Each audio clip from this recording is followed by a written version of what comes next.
A billionaire president steps off Air Force One and into a scene that looks more like a blockbuster movie than a diplomatic visit. Limousines gleam under the desert sun. Gold-trimmed helicopters hover overhead. Lavish palaces open their gates. And somewhere in the background, a Saudi prince whispers, "We're not just making deals, we're making history." This isn't fiction. This happened. And it wasn't just diplomacy. It was a trillion-dollar spectacle of luxury, loyalty, and legacy, because when Donald Trump visited Saudi Arabia, it wasn't a routine presidential stop. It felt more like a royal coronation. A convergence of money, media, and power staged with the kind of grandeur rarely seen in global politics. Welcome to the world where the U.S. presidency collided with Dubai-style extravagance. Welcome to the $3.2 trillion moment that reshaped modern diplomacy. In that moment, it felt like the world was watching a king come home. In May 2025, Donald Trump stepped off Air Force One in Riyadh and stepped into something out of a fantasy. Not just a political visit, but a spectacle. A private welcome concert featuring traditional Saudi sword dancers. And yes, the king personally greeted him at the airport, a courtesy not extended even to Barack Obama. But this wasn't just diplomacy. This was branding. Saudi Arabia knew how to impress a man whose name is literally on skyscrapers. Gold-plated surroundings? Check. Giant digital billboards with his face? Check. The message was clear. Trump wasn't just a U.S. president here. He was royalty. Lavender carpet, diplomacy begins. Forget red carpets.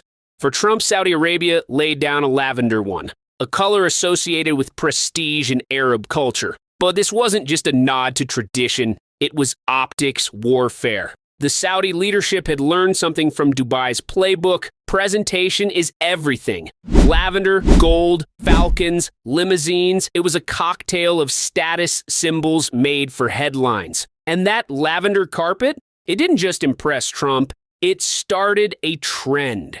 After his visit, Saudi royals began using it in future VIP receptions. They even gave it a nickname, the Trump Standard.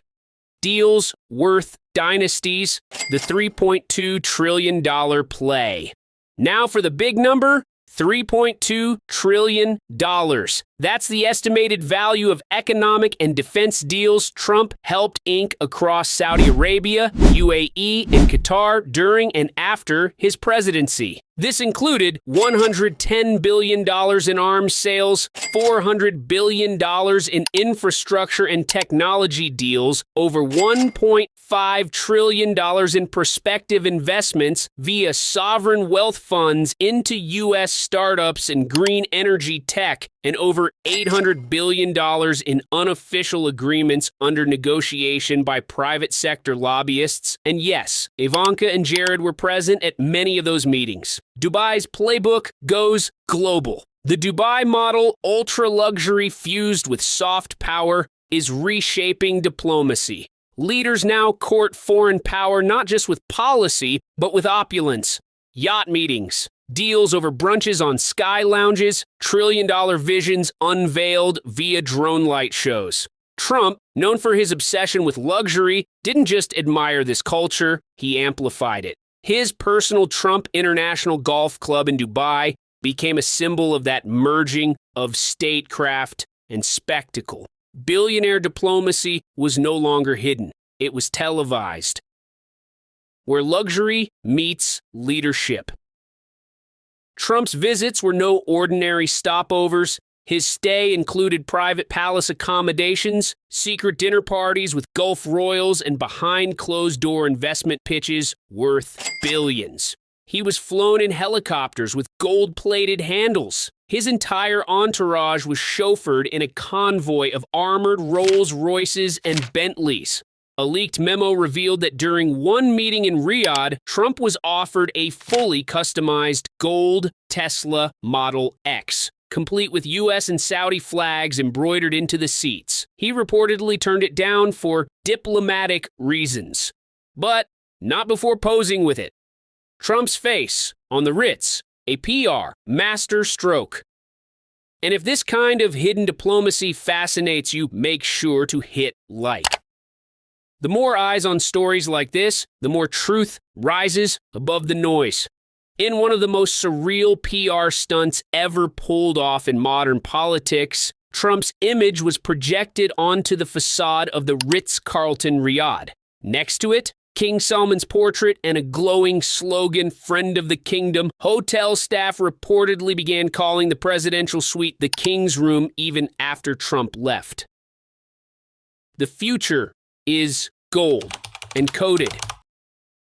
The newer wave of Gulf Trump ties is all about AI, quantum tech, and post-oil strategy. Saudi Arabia's Public Investment Fund, PIF, and UAE's Mubadala are now pouring money into AI startups in Silicon Valley, some with connections to Trump-era advisors. Meanwhile, NEOM, the futuristic Saudi mega-city, is partnering with American developers, some of whom previously held posts under the Trump administration. Coincidence? Maybe. Strategy? Strategy?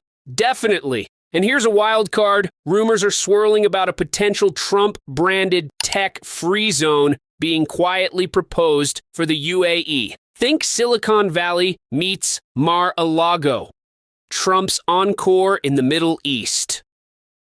Even after leaving office, Trump remained active in the region. His business partners from the Gulf, including the Damac Group in Dubai, continued promoting his properties. Reports emerged of new talks for Trump Towers in Oman and Bahrain. Jared Kushner's investment firm, meanwhile, received a $2 billion fund commitment from the Saudi PIF. Critics called it nepotism. Supporters called it good business. Either way, the Trump brand continued making headlines in Riyadh long after his presidency.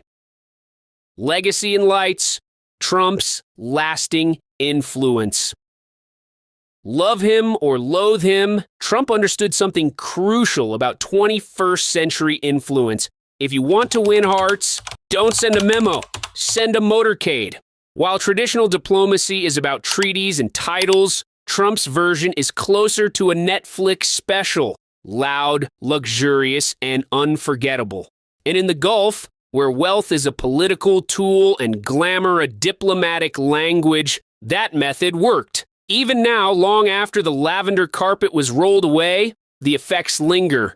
Gulf nations have adopted the Trump-style pageantry into how they treat foreign leaders.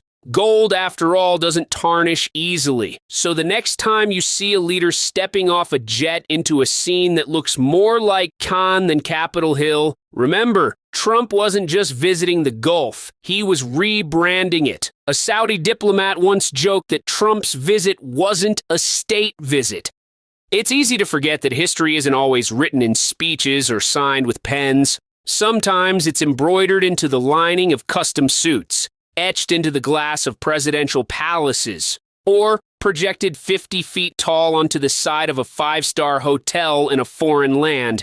Donald Trump's Saudi visit wasn't just a diplomatic success, it was a masterclass in stagecraft. And whether you admired it or were appalled by it, you couldn't look away. Because in the age of global optics, Trump wasn't just doing politics, he was directing a show where the red carpet is lavender, the handshakes are billion-dollar deals, and the role of leader looks suspiciously like the lead in a Hollywood epic. And in that moment, in that desert kingdom lit by chandeliers and surveillance drones, Donald Trump didn't just play president, he played king.